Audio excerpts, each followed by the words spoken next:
मुझे वह दिन आज भी अच्छी तरह याद है जब मैं सिर्फ 9 साल की थी और स्कूल जाया करती थी। उसी स्कूल में मेरे पिताजी के दोस्त का बेटा परम भी पढ़ा करता था।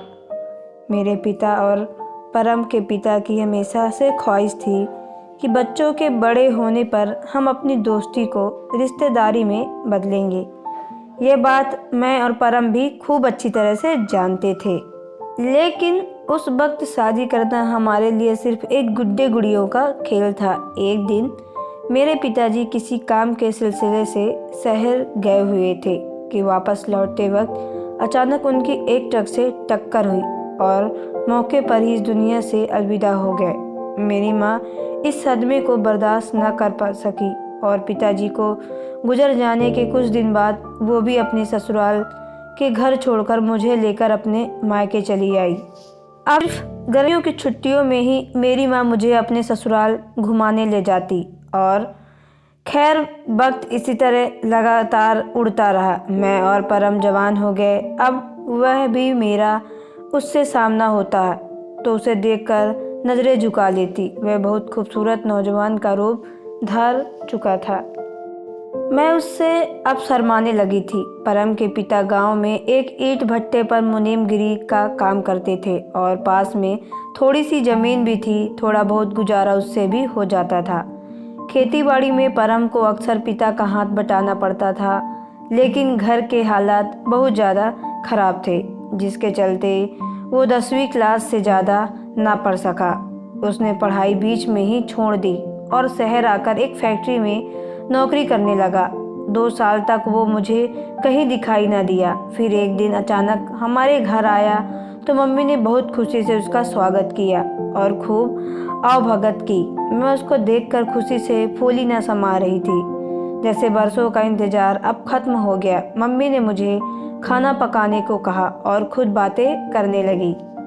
मैंने थोड़ा कान लगाकर धीरे से सुना तो वह कह रही थी, बेटा मुझे दीपा की शादी की बड़ी फिक्र है, जाने कब अच्छा घर मिले और कब शादी हो, वगैरह वगैरह। मैंने देखा वह मम्मी की बातें बड़े ध्यान से सुन रहा था, जैसे कोई किसी का कहा दिल के कानों से सुनता है। वह समझ गया था कि दीपा की मम्मी उसको क्या पैगाम देना चाहती है। लड़की की माँ और उससे ज़्यादा क्या खुले लफ्ज़ों में कह सकती थी। घर जाकर उसने अपनी माँ से जिक्र किया कि वह आंटी के घर गया था और वो अब अपनी बेटी की शादी करना चाहती है। उसने माँ से कहा, मम्मी मेरे पिता और दीपा के पिताजी के सपने को पूरा करने का समय आ गया है। तुम देर ना करो, पिताजी को लेकर जल्दी जाओ।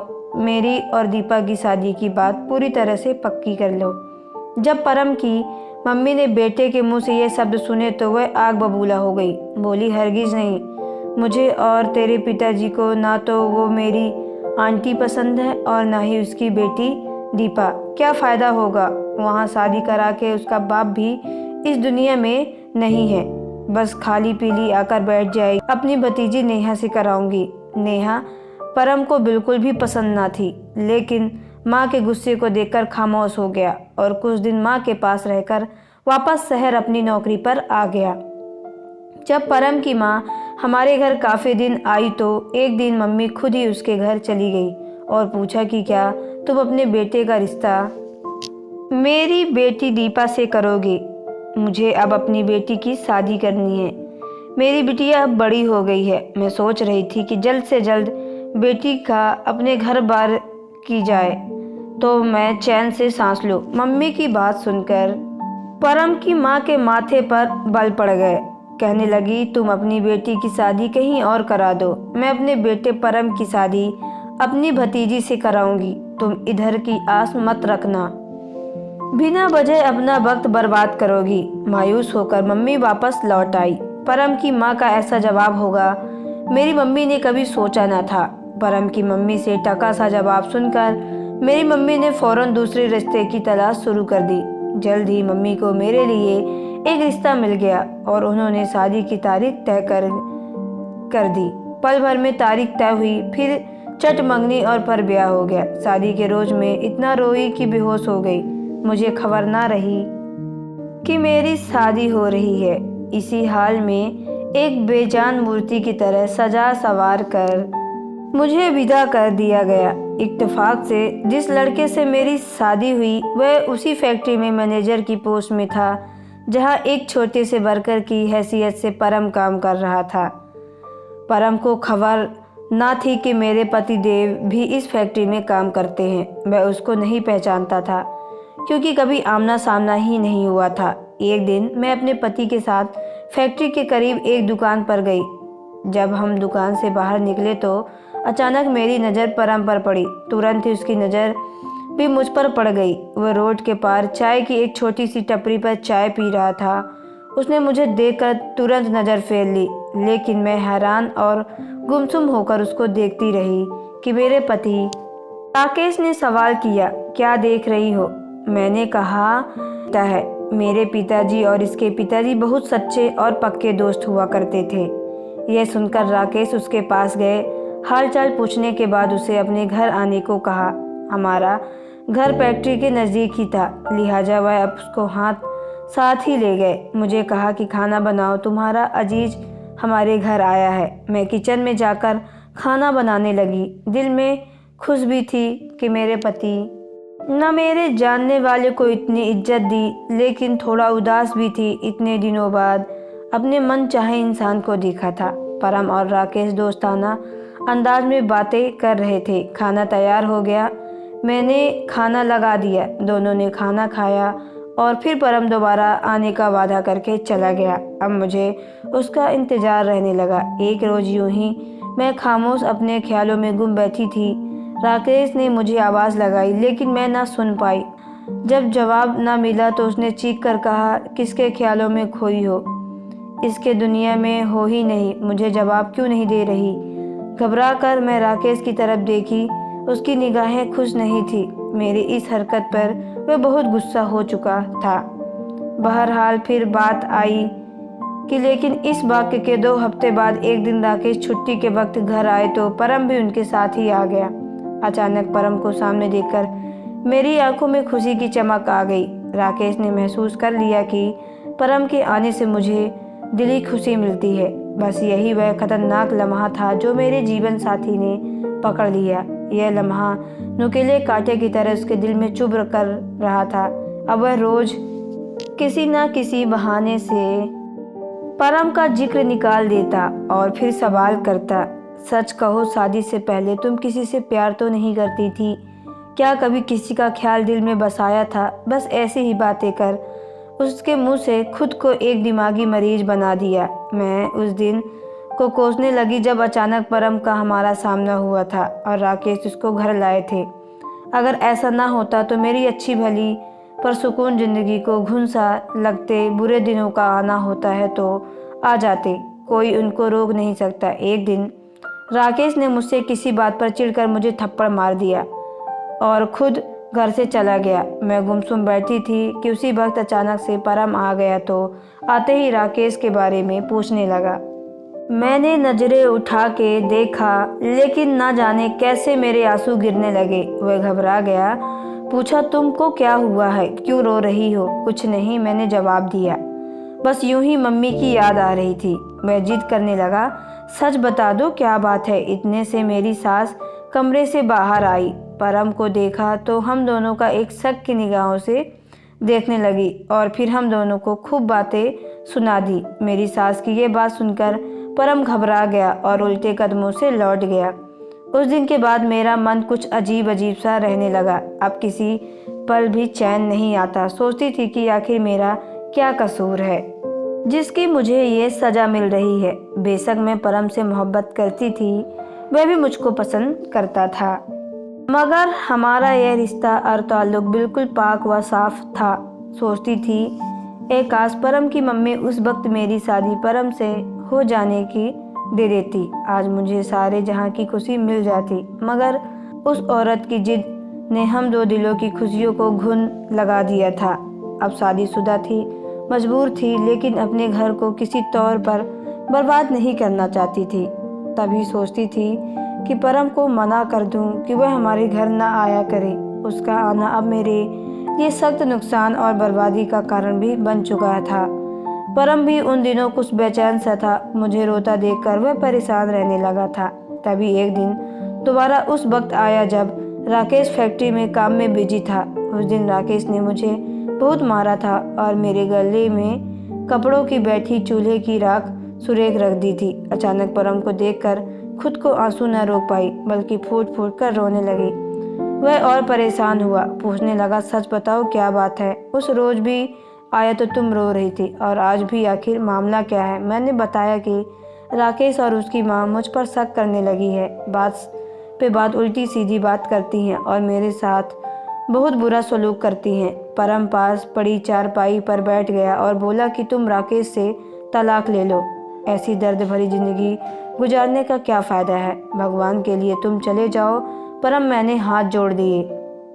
पहले ही तुम्हारी वजह से मेरी ज़िंदगी नरक बनी हुई थी। अगर तुम बार बार आते रहे तो सचमुच मुझे सास तलाक दिलवा देगी।